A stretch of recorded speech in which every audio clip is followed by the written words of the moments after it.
Olá, meus irmãos, a paz de Cristo. Com muita felicidade estarmos nesse momento da nossa escola bíblica dominical, da nossa Igreja Presbiteriana de Botafogo, aula do dia 23 de 5 de 2021. Nessa oportunidade, dando continuidade ao que temos falado das últimas aulas, colocando o foco na maior personagem bíblica, e não somente da Bíblia, mas também o maior personagem da história da humanidade. Aquele que não somente é o personagem da história, mas é o sustentador, aquele que criou todas as coisas. Então nós temos falado a respeito do Senhor, sem a pretensão, claro, de querer exaurir os diversos assuntos que estão em torno da vida de Jesus Cristo, mas meditarmos em alguns pontos, de forma que sejamos edificados. Falamos nas últimas aulas a respeito do julgamento e crucificação, e hoje nós iremos passar por esse momento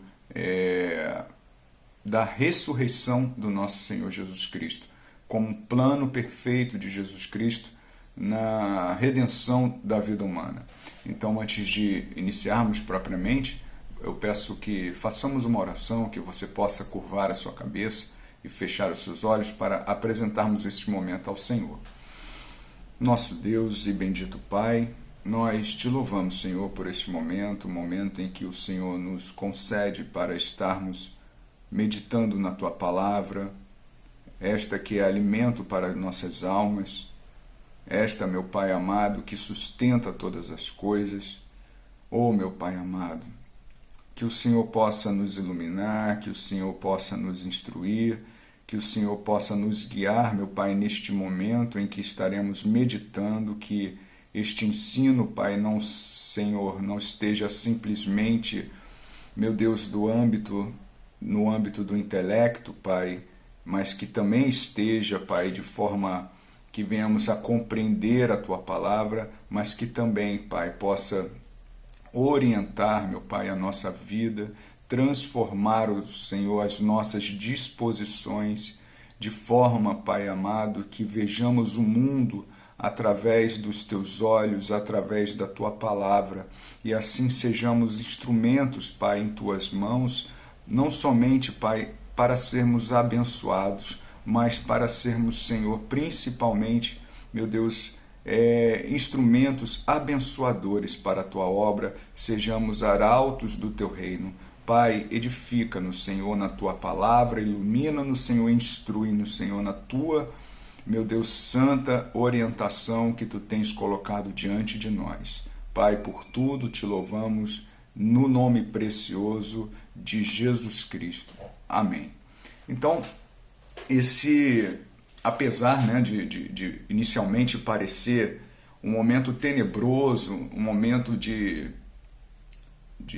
um momento sombrio, principalmente para aqueles que vivenciaram esses 3 anos de ministério com Jesus Cristo, está rasgando esse momento, apartando, separando, e aquilo ali trouxe uma desesperança, aquilo ali trouxe um atordoamento, eles meio que não conseguiram compreender tudo aquilo que estava acontecendo diante de todas as promessas que o Senhor havia feito, não conseguiram compreender exatamente quais seriam os significados da palavra do Senhor Jesus Cristo, mas esse momento foi planejado antes da fundação do mundo. Era necessário Jesus Cristo vencer a morte. Então muitas vezes a gente passa por situações que nós não compreendemos, mas devemos confiar em Deus, que está no controle de tudo. A história está sobre as suas rédeas, Ele está realmente e definitivamente controlando todas as coisas.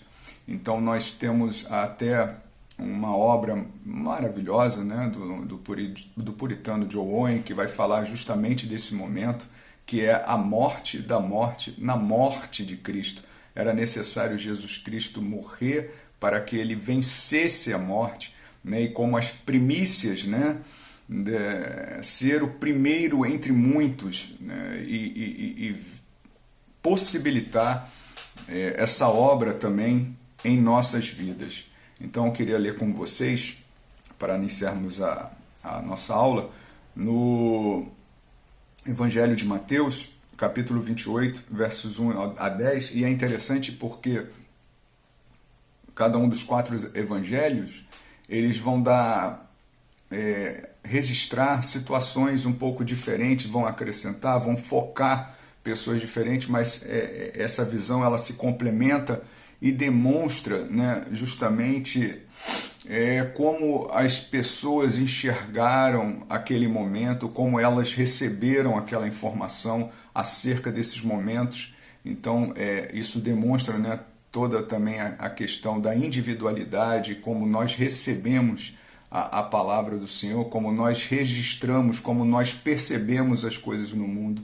E que na realidade tudo isso se complementa. Assim somos nós, a igreja do Senhor, cada pessoa, né, vivendo um cenário, situações diferentes, mas que no final das coisas nós devemos nos exortar, nos fortalecer. E é interessante que nos registros dos evangelhos a gente vai encontrar sobre esse tema, a parte da ressurreição, pontos, enfoques, né, diferentes, mas que se complementam. E aí diz a palavra no capítulo 28 do livro de Mateus, no verso 1, que eu vou começar a ler com os irmãos. Diz assim a palavra: No findar do sábado, ao entrar o primeiro dia da semana, Maria Madalena e a outra Maria foram ver o sepulcro. E eis que houve um grande terremoto, porque um anjo do Senhor desceu do céu. Chegou-se, moveu a terra e assentou-se sobre ela. O seu aspecto era como um relâmpago e sua veste alva como a neve. E os guardas tremeram espavoridos e ficaram como se estivessem mortos. Mas o anjo, dirigindo-se às mulheres, disse: Não temais, porque sei que buscais Jesus que foi crucificado. Ele não está aqui, ressuscitou como tinha dito. Vinde ver onde ele jazia. E depois depressa dizei aos seus discípulos que ele ressuscitou dos mortos e vai adiante de vós para a Galiléia. Ali o vereis. É como vos digo. E retirando-se elas apressadamente do sepulcro, tomadas de medo e grande alegria, correram a anunciá-lo aos discípulos. E eis que Jesus veio ao encontro delas e disse: Salve! E elas, aproximando-se, abraçaram-lhe os pés e o adoraram. Então Jesus lhes disse: Não temais, ide avisar aos meus irmãos que se dirijam a Galiléia e lá me verão. Mateus 28, de 1 a 10. Então, primeira coisa que a gente precisa observar é que esse tratava-se de um plano de Deus, né? Idealizado, planejado e pensado na eternidade. No entanto, apesar de Deus estar no controle, isso não vai eximir, né, alguns personagens ou os personagens que participaram da história da sua responsabilidade direta sobre a execução, sobre a crucificação. Enfim, apesar de Deus estar no controle e agindo sobre todas as coisas, Deus não exime o homem de suas responsabilidades e de suas escolhas, quer sejam boas, quer sejam más. Quando são boas, na realidade, nós vemos uma ação de Deus para que elas sejam aperfeiçoadas e tenham as suas disposições voltadas para o Senhor. Quando são más, na realidade, nós vemos simplesmente o homem exteriorizando aquilo que tem no seu coração, a sua disposição hoje da sua natureza decaída. Segundo ponto é a gente identificar, né, como cada um de nós reagimos a essas circunstâncias. Apesar de entendermos, como nós falamos aqui, que Deus está no controle, nós reagimos, né, como seres racionais, nós reagimos de diferentes formas, e é interessante nós percebermos nesse momento essa diferença, né, nas reações de cada um dos seus discípulos, né, daqueles que participaram desse momento. Então, é interessante, antes de de continuar, é importante também a gente identificar o seguinte, que apesar dessas experiências e informações que coletamos, apesar de todas essas informações que estão acontecendo, só podemos reconhecer a obra como sendo de Deus, reconhecer este controle de Deus, se o próprio Deus se apresentar a nós. Se o próprio Senhor, através da obra do Espírito Santo, fazer com que nós entendamos este momento, porque senão simplesmente será um momento de coincidência, será apenas um momento de tristeza e de desesperança. A visão, como se tivermos olhos somente da carne, não compreenderemos as coisas de Deus. É preciso que o Senhor se apresente para nós, para que realmente tudo aquilo que estiver acontecendo na nossa vida, ou que estava acontecendo com eles, faça sentido, nos dê sentido, ainda que seja no momento sombrio, ainda que seja no momento contrário, ao nosso desejo, aquilo que as nossas expectativas. E é interessante que os puritanos, eles formataram uma confissão, trazendo os dogmas da igreja, a confissão de fé de Westminster. É interessante esse ponto da providência divina, do controle de Deus trabalhando e agindo sobre cada aspecto da sua criação, Deus como agente primário e as suas criaturas como agentes secundários, e ali os dois trabalhando de forma, esse concurso, na realização da obra de Deus, e conforme Deus deseja e planejou, conforme Deus estabeleceu.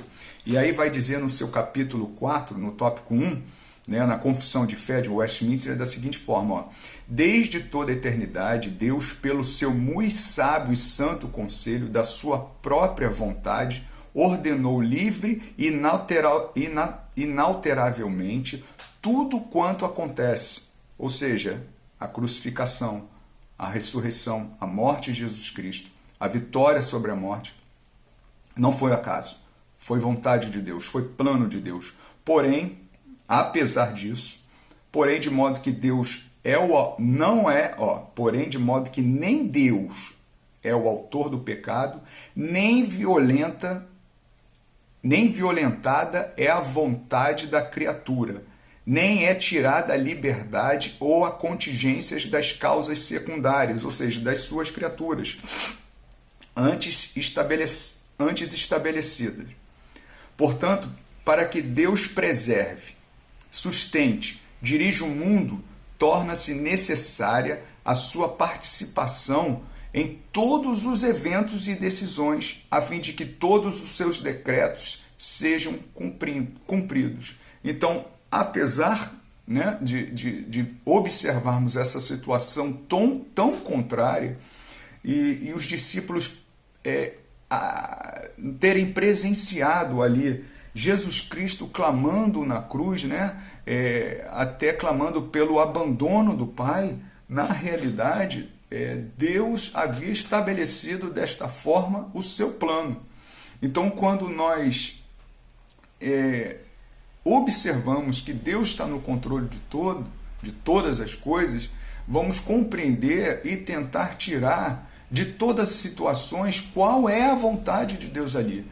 E se não for o próprio Deus energizando, e não simplesmente ele agindo sobre a natureza, sobre todas as coisas, e principalmente de uma forma específica no nosso coração, para abrir os nossos olhos para o seu evangelho, abrir os nossos olhos para a sua vontade, para a sua obra, nós não compreenderemos. As nossas disposições continuarão decaídas e só revelaremos aquilo que está no nosso coração.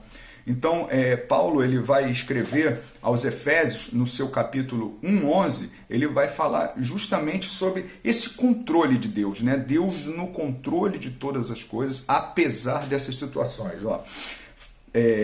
Faz todas as coisas de acordo com o conselho da sua vontade. Efésios 1:11. Paulo categoricamente afirma que Deus faz todas as coisas de acordo com o conselho da sua vontade. E o que isso quer dizer, né? Que nada acontece neste mundo à parte, né, do cumprimento da vontade de Deus e sem que ele esteja envolvido. Né? Deus estava ali com seu filho na crucificação, Deus estava ali agindo na vida dos seus discípulos e cada um reagindo de forma livre, né? Reagindo às informações de forma livre. A palavra grega que faz, que Paulo menciona aqui, ó, faz todas as coisas, ela em grego ela significa enérgio, que justamente da onde é derivada a palavra energia, e é Deus se comunicando com cada ação, né, com cada fato da história, governando e energizando estas ações para que tudo seja feito conforme, né, os seus decretos, né? E sem a energia ou o poder divino, nenhum evento aconteceria, nem mesmo as leis da natureza, elas existiriam, né? Porque ela não sabe o seu momento de agir. Então, com o advento, né, do conhecimento das leis da natureza, essa teologia da providência divina, ela teve muita descrença, né? Porque as pessoas começaram a imaginar que essas leis se governavam por si mesmas. Só que, na realidade, pela sua palavra, pela revelação do seu Filho em nossos corações, entendemos que até mesmo essas leis da natureza, né, leis físicas, enfim, elas precisam da energização, da ação direta de Deus para que elas aconteçam.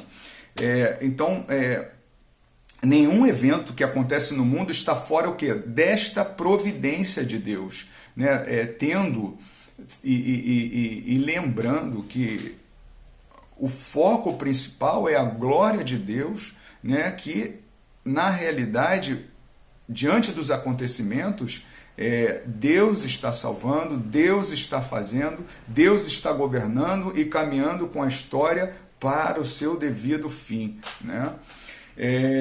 E aí, e como a gente tem mencionado, mesmo diante de todo esse controle, o homem responsável, o homem, na realidade, se ele pecar, é ele quem está pecando, né? A gente vai ter justamente, escrito lá em Tiago, capítulo 1, versos 13 a 15, justamente Jesus, né, o Senhor falando através do seu discípulo Tiago o seguinte, ó: ninguém sendo tentado diga, de Deus sou tentado, porque Deus não pode ser tentado pelo mal, e a ninguém tenta, mas cada um é tentado, ou seja, a disposição que já existe na natureza decaída do homem, quando é atraído e engodado pela sua própria concupiscência. Depois, havendo a concupiscência concebido, dá à luz o pecado, e o pecado sendo consumado gera a morte.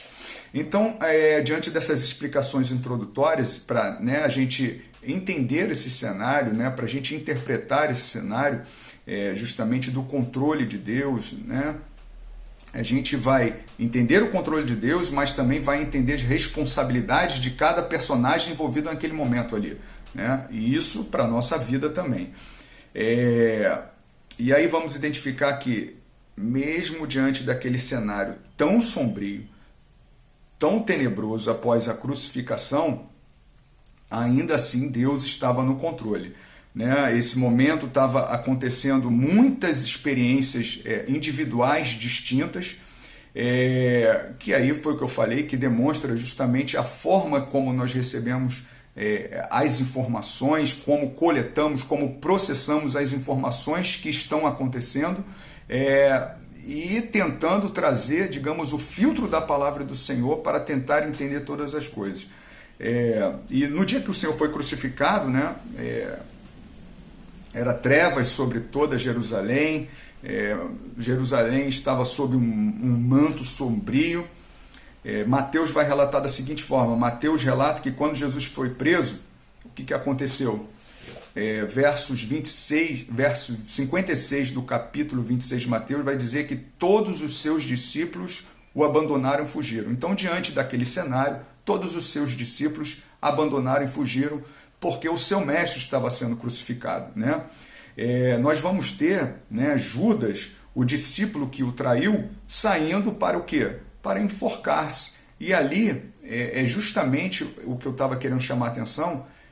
Judas vai enforcar-se, vai se enforcar com culpa das suas próprias ações, da sua escolha equivocada em demonstrar e revelar aquilo que estava no seu interior, né? A sua disposição pecaminosa e permitindo que Satanás o usasse para cumprir, né, o propósito de Deus na obra da redenção.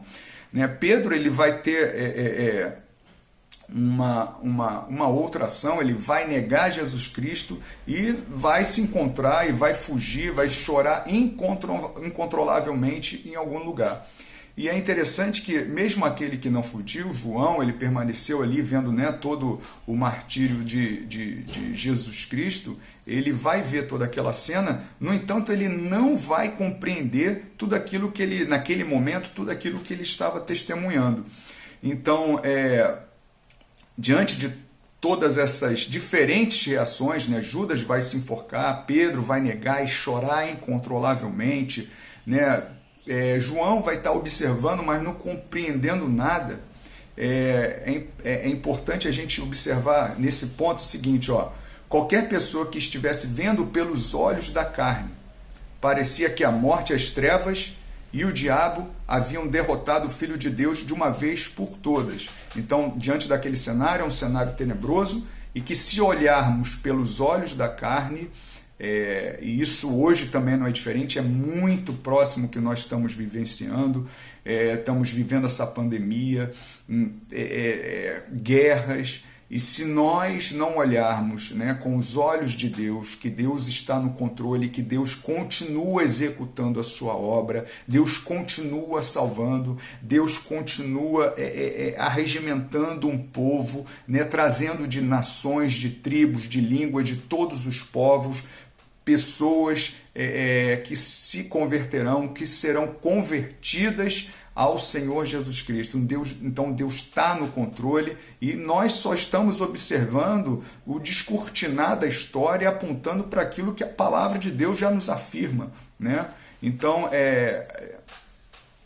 essas pessoas recebendo essas informações e mostra, né, a responsabilidade de cada uma sobre o que ela recebe e a forma como ela vai tratar essa informação, né? E apesar dos demônios das trevas e a morte trabalharem diligentemente durante todo o ministério de Jesus Cristo, ou seja, envenenando, né, o coração de um homem, na realidade, o que o diabo estava fazendo era justamente, principalmente através da vida de Judas, dos sacerdotes daquele momento, era revelar, né, os pecados secretos, né, que esses homens possuem em seus corações para atrair, né, a Jesus Cristo, né? Então você vai observar que as trevas ali, ela vai tentar, né, e assim foi com Adão também no Jardim do Éden, quando o homem tinha ali a disposição de servir o Senhor, a total liberdade para servir o Senhor, mas atraído, né, ele ali tinha a capacidade de não pecar, e depois da queda, essa disposição ela foi mudada. Ela, na realidade, ela busca o seu egoísmo, ela busca se apartar de Deus e não glorificar ao Senhor e revelar, na realidade, essa natureza decaída. Então, a gente vai observar nesse momento Judas, que caminhou com Jesus Cristo e o diabo usou. Nós vamos observar as pessoas religiosas, né, os responsáveis religiosos da época, também, né, arquitetando e manietando e planejando, na realidade, esse plano, né, de matar Jesus Cristo.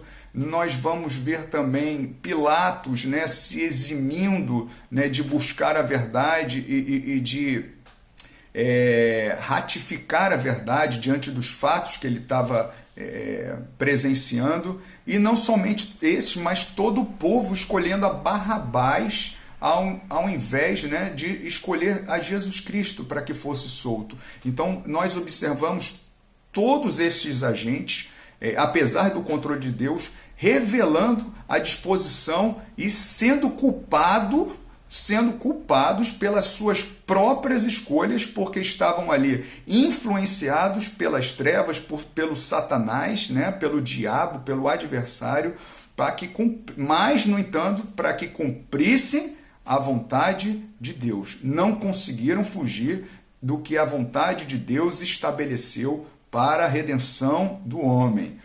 E é interessante que em 2 Coríntios vai falar o seguinte, no capítulo 4, versos 3 e 4. Mas se o nosso evangelho está encoberto, é para os que se perdem que está encoberto, nos quais o Deus deste século cegou o entendimento dos incrédulos, para que não lhes resplandeça a luz do evangelho da glória de Cristo, o qual é a imagem de Deus. Então nós vamos observar que o coração decaído, um coração disposto, que não é iluminado pelo Espírito Santo, ele vai revelar a sua própria disposição, a sua natureza decaída. E ali vai ser inflamado e cegado pelo nosso adversário, né? Então a gente vai observar que o evangelho está encoberto para os que se perdem, nos quais o Deus desse século, o diabo, cegou o entendimento dos incrédulos, né? Então, naquele momento ali, estava morrendo o quê? A esperança para aqueles que acompanhavam Jesus Cristo, aqueles que esperavam no Senhor Jesus Cristo. E isso demonstra, né, a nossa oscilação diante dos fatos, né, históricos, diante das circunstâncias da nossa vida, daquilo que nos cerca.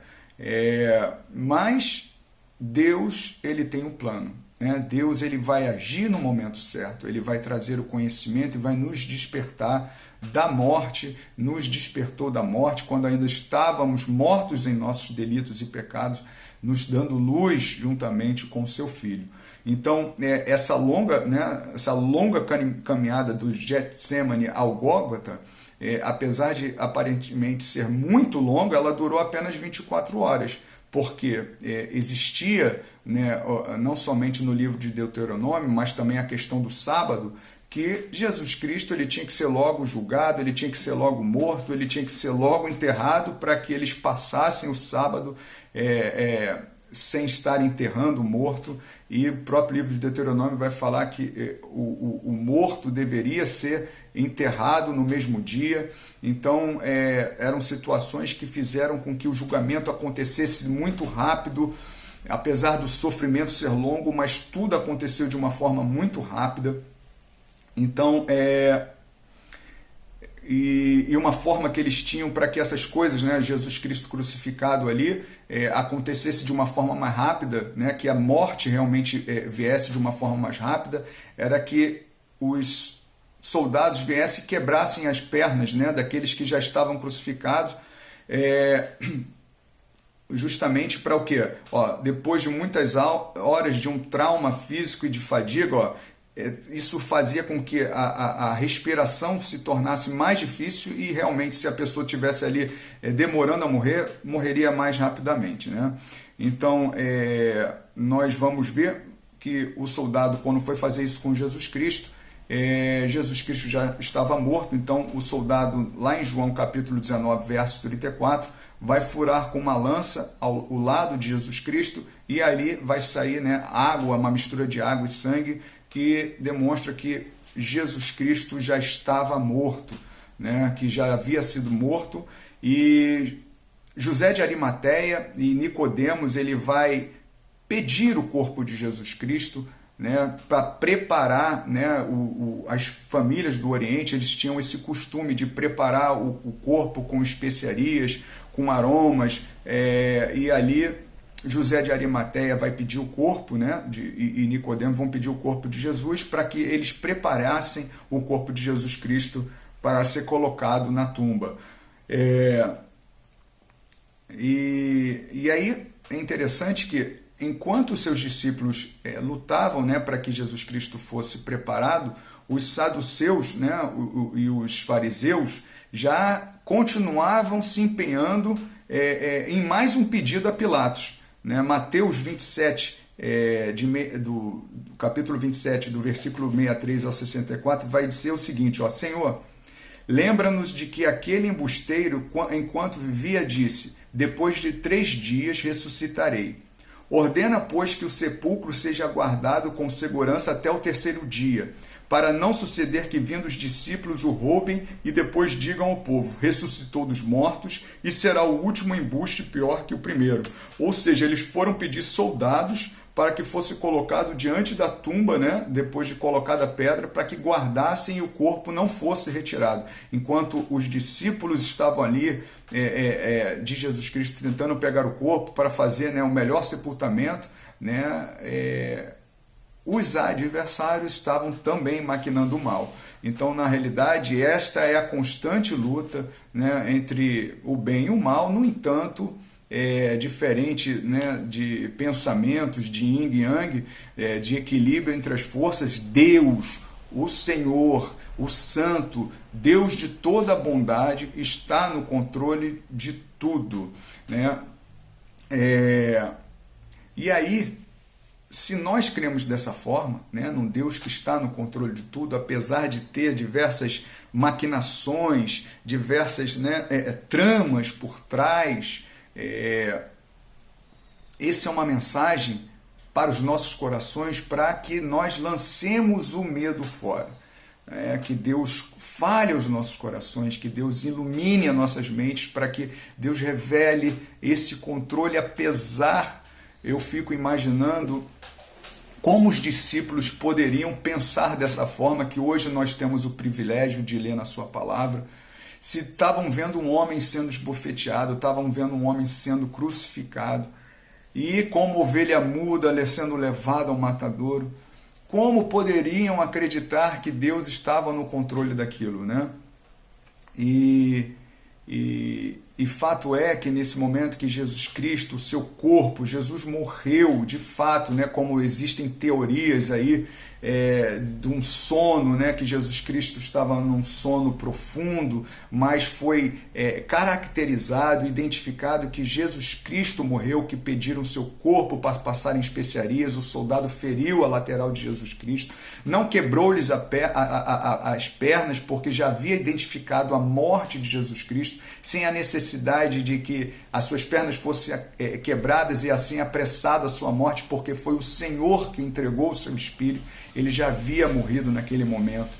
E agora começa a se desdobrar a parte interessante, é que a morte não pôde deter ao nosso Senhor, e tudo aquilo, né, que os inimigos do reino tinham medo, aconteceu. Né? Mateus 28, do capítulo 28, do verso 2 ao 4, vai dizer: e eis que houve um grande terremoto, porque um anjo do Senhor desceu do céu, chegou-se, removeu a pedra e assentou-se sobre ela. E seu aspecto era como um relâmpago, e sua veste alva como a neve. E os guardas que estavam ali separados para isso, os guardas viram, os guardas sentiram, os guardas experienciaram esse momento, e os guardas tremeram espavoridos e ficaram como se estivessem mortos. Ou seja, nem toda a experiência leva ao conhecimento da verdade. E volto a frisar aquilo que nós falamos. É preciso que haja o quê? Um toque específico, né? Uma chamada irresistível do Senhor em cada coração em particular, para que o Evangelho de Deus seja esclarecido. Por isso devemos orar por aqueles que ainda não conhecem, para que o Senhor resplandeça a glória do seu Evangelho e toque nesse coração e o chame, essas pessoas das trevas para o seu reino, para o reino do seu amor. Né? E aí, pedra removida começa, né, a ter uma outra história. Né? O primeiro cenário era justamente como seus discípulos dariam, né, com essa informação de Jesus Cristo crucificado. Agora as informações que começam a chegar é que Jesus Cristo ressuscitou, que o corpo desapareceu. Né? E aí nós vamos ter o encontro de Jesus com os seus discípulos. Né? E e foram acontecendo em momentos distintos, né? Com as mulheres, por exemplo, né? O relato de Lucas revela que o propósito delas era completar o processo de sepultamento com a resina de especiarias que elas haviam preparadas, ou seja, elas foram com o objetivo de, na tumba, né, de continuar passando ali, preparar, completar, né, porque tiveram que correr e provavelmente não fizeram da forma como eles, né, as famílias do Oriente gostavam de fazer, e foram ali levar especiarias para completar, né, ali a unção, né, a preparação do corpo. E ali elas vão encontrar, mas no primeiro verso 1 e 4 de Lucas vai dizer, mas no primeiro dia da semana, alta madrugada, foram elas ao túmulo, levando os aromas que haviam preparado, e encontraram a pedra removida do sepulcro, mas ao entrarem não acharam o corpo do Senhor Jesus. Aconteceu que, perplexa a esse respeito, apareceram-lhe 2 varões com vestes resplandecentes. E é interessante que esse perplexo vai, no original grego, vai descrever justamente essas mulheres como perdidas, ficaram diante daquela visão sem saber como explicar o que estava acontecendo, um mistério, né? É preciso haver um esclarecimento, né, de Deus para nós. Capítulo 28 de Mateus 8 a 10 vai dizer o seguinte, e retirando-se elas apressadamente do sepulcro, tomadas de medo e grande alegria, correram a anunciá-los aos discípulos, e eis que Jesus veio ao encontro delas e disse, salve, e elas aproximando-se, abraçaram-lhe os pés e o adoraram. Então Jesus lhe disse, não temais, ide avisar os meus irmãos que se dirijam a Galileia e lá me verão. Então as mulheres procuravam os discípulos espalhados e lhes contaram sobre o túmulo vazio, né? E os anjos que haviam aparecido e o seu encontro, né? Além dos anjos, o encontro com Jesus Cristo. Então, para os discípulos, aquelas palavras pareciam que loucura, né? Diante de tudo que eles já tinham visto. Então a informação que chega agora é que Jesus Cristo ressuscitou e ainda continuam não entendendo tudo aquilo que estava acontecendo, né? Então Pedro e João, eles, para esse momento em que eles saem e vão ao encontro do Senhor, vão lá ver o que estava acontecendo, eles vão registrar 3 palavras diferentes quando eles saem de onde eles estavam, diante das informações, e vão direto ao túmulo, né? E aí vai mostrar assim, ambos corriam juntos, mas o outro discípulo correu mais depressa do que Pedro e chegou primeiro ao sepulcro. E abaixando-se viu os lençóis de linho, todavia não entrou. Então Simão Pedro, seguindo, entrou no sepulcro. Então o primeiro discípulo correndo viu os lençóis de linho, mas não entrou. O Simão Pedro, o segundo, entrou no sepulcro, ele também viu os lençóis, e o lenço que estivera sobre a cabeça de Jesus Cristo, com as marcas do corpo ainda, e que não estava com os lençóis, mas deixado num lugar à parte. Então entrou também o outro discípulo que chegara o primeiro e viu e creu. Então a cena o primeiro chega, olha os lençóis, mas não entra. Pedro vai, entra, observa, vê todas as coisas, e depois João entra, vendo tudo aquilo, creu, né? Então, o primeiro registro de João, que ele chega a ver os lençóis de linho,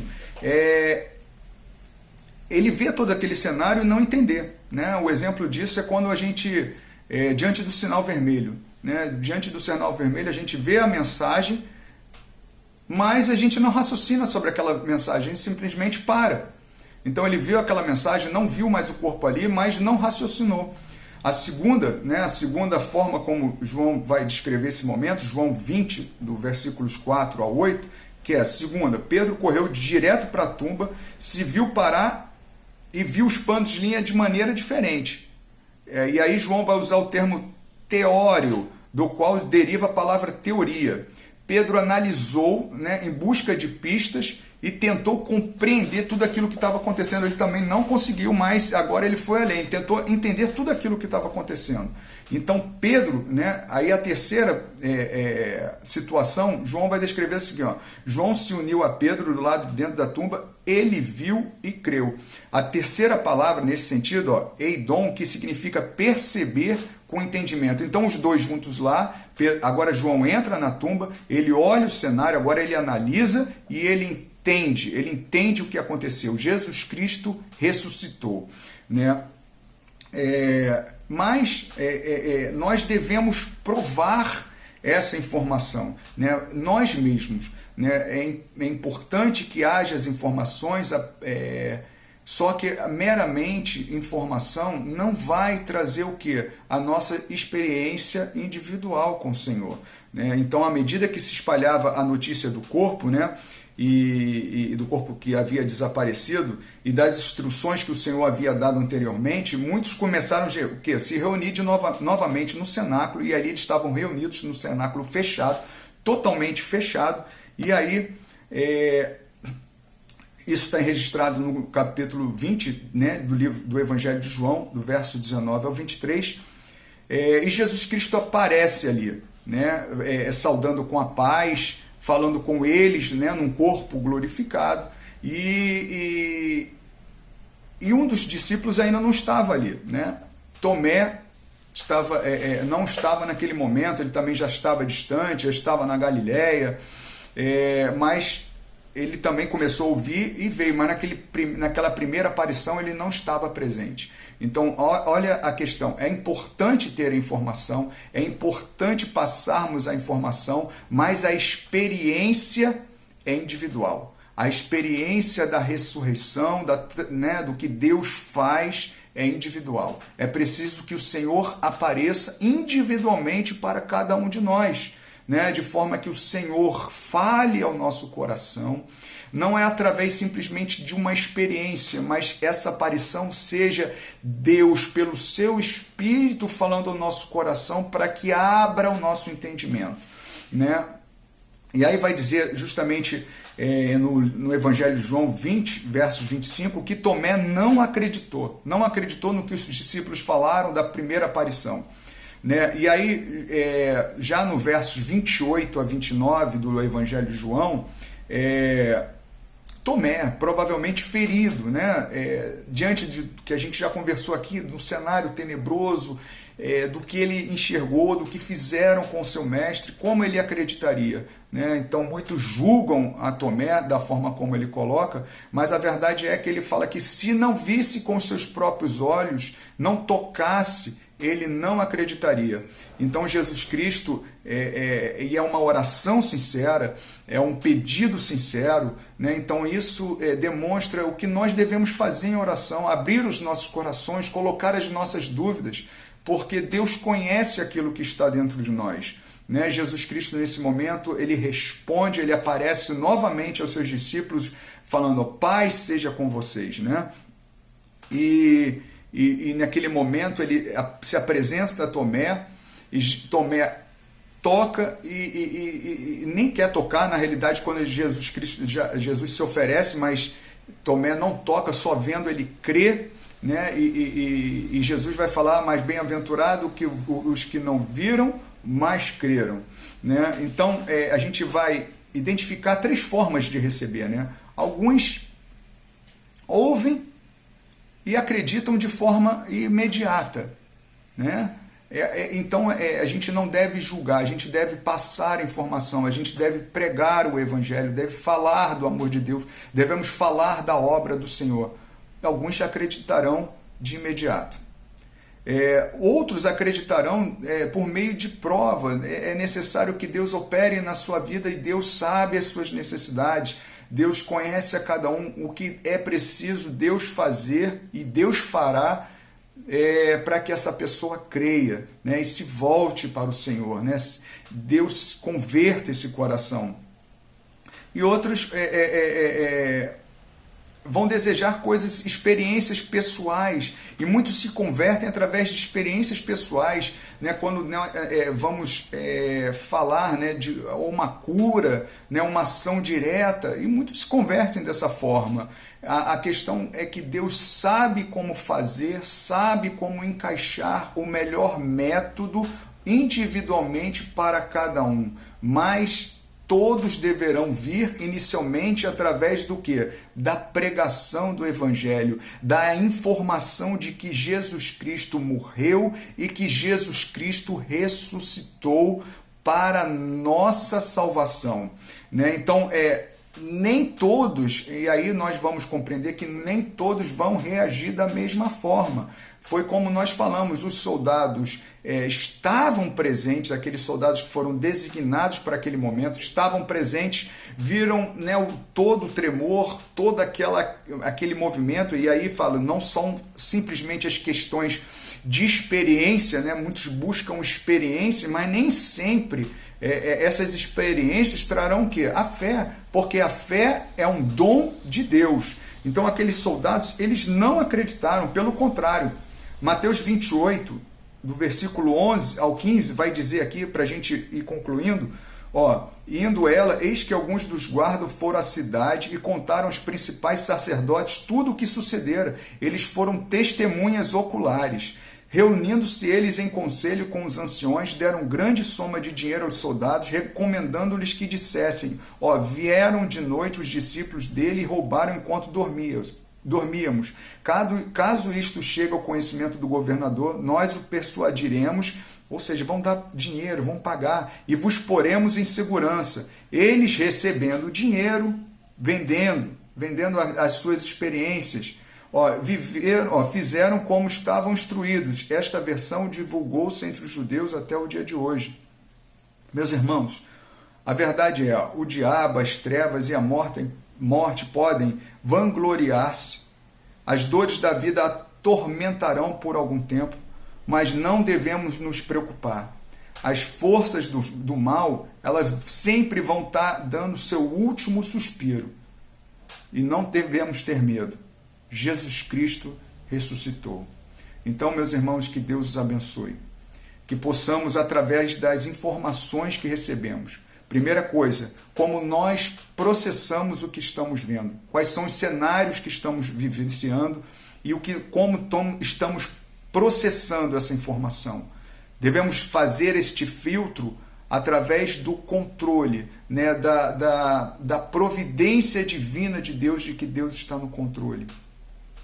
Como isso reflete em nossas vidas, como reagimos e como levamos esta informação, sabedores de que cada um tem o seu tempo e que nem todos ouvirão, mas o chamado, né, o escolhido, ele virá justamente pelo quê?